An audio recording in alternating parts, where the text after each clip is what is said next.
এবার নজর রাখতে হচ্ছে তারকেশ্বরের দিকে। তারকেশ্বরে মহা সাড়ম্বরে শুরু হয়েছে শ্রাবণী মেলা। পুণ্যার্থীদের উপর পুষ্পবৃষ্টির ঘোষণা করেছিলেন মুখ্যমন্ত্রী। আর আজকে সাত সকালে হাজির হয়েছে হেলিকপ্টার। আকাশ থেকে হবে পুষ্পবৃষ্টি। সনদ আমাদের সঙ্গে রয়েছেন আমাদের সহকর্মী, যাব সনদের কাছে। সনদ, মুখ্যমন্ত্রী ঘোষণা করেছিলেন, বলেছিলেন যেটা সত্যি তো বাস্তব, যে যদি ওয়েদার ঠিকঠাক থাকে, আবহাওয়া ঠিকঠাক থাকে, তাহলে পুষ্পবৃষ্টি করা হবে। ছবিটা একবার দেখাও দেখি আজকে। একদমই তোমার শুভজিতা, প্রথমে জানি রাখি ইতিমধ্যেই কিন্তু যে মাঠে নরেন্দ্র মোদী সভা করেছিলেন, যে অস্থায়ী হেলিপ্যাড, সেই হেলিপ্যাড থেকে কিন্তু ইতিমধ্যে হেলিকপ্টার উড়েছে এবং তারকেশ্বর যে মন্দির, বাবার যে মন্দির, সেই মন্দিরের দিকে রওনা দিয়ে দিয়েছে। যে নিয়ম অনুযায়ী, অর্থাৎ হেলিকপ্টার থেকে পুষ্পবৃষ্টি মন্দিরের ওপর করতে গেলে যে নিয়ম আছে, সেই নিয়ম অনুযায়ী কপ্টার এখন ঘুরপাক খাচ্ছে।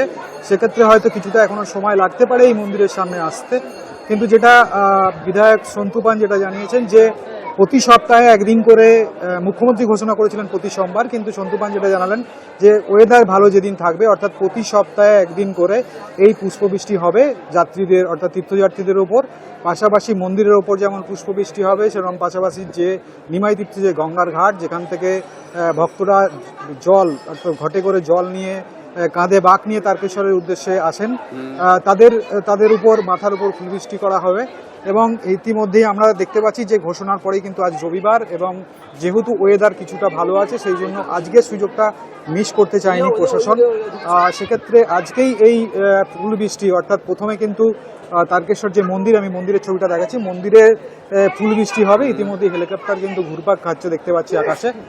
এখানে ফুলবৃষ্টির পর কিন্তু এখান থেকে সোজা চলে যাবে নিমাই তীর্থ ঘাট, সেখানে যারা ভক্তরা জল তুলছেন সেখানে ফুল বর্ষণ হবে। তারপর সেখান থেকে আবার পুনরায় ফিরে আসবে তারকেশ্বরের বালিগড়ি মাঠে, যেখানে অস্থায়ী হেলিপ্যাড তৈরি করা হয়েছে। এবং আমরা দেখলাম ফুল মানে বিভিন্ন ধরনের ফুল কিন্তু কপ্টারে বোঝাই করা হয়েছে।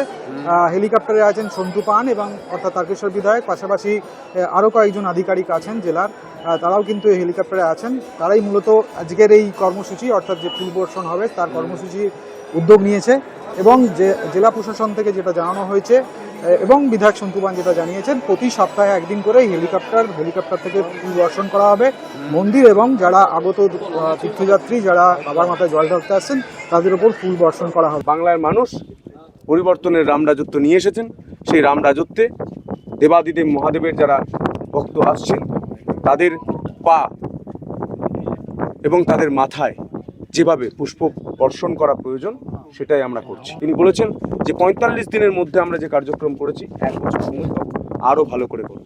তার গাইডেন্সে, তার কথাতে আজ যারা ভক্তরা আসছেন, যারা সাধু সন্তরা আসছেন, যারা শ্রদ্ধালুরা আসছেন, তাদেরকে স্বাগত জানাতে ফুল চলে এসছে, দেখতে পাচ্ছেন ফুল।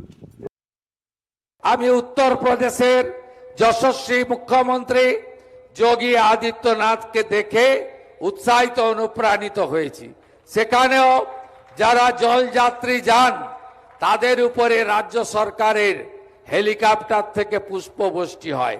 এখানে যদি আবহাওয়া ভালো থাকে, প্রত্যেক সোমবার সরকারের পরিবহন দপ্তরের হেলিকপ্টার পুষ্পবৃষ্টি, গোলাপ বৃষ্টি করতে থাকবে।